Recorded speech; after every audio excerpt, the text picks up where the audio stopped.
This is all about Baiyoke sky hotel. Bangkok వెళ్ళినప్పుడు నా stay మాత్రం వేరే లెవెల్. ఏది ఏమైనా సరే ఒక ట్రిప్కి వెళ్ళినప్పుడు స్టే అనేది చాలా important.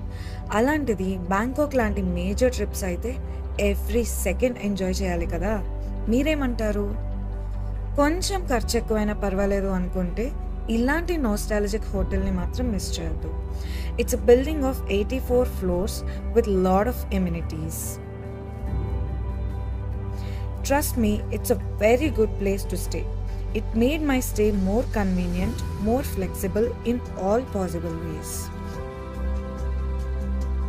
And whole city ni చూపించే ఒక రివాల్వింగ్ వ్యూ పాయింట్తో పాటు బ్యాంకాక్స్ బెస్ట్ నైట్ మార్కెట్స్కి చాలా దగ్గర. దీని గురించి ఆర్ దీని స్పెషాలిటీస్ గురించి ఇంకా తెలుసుకోవాలి అనుకుంటున్నారా? Wait for my next video.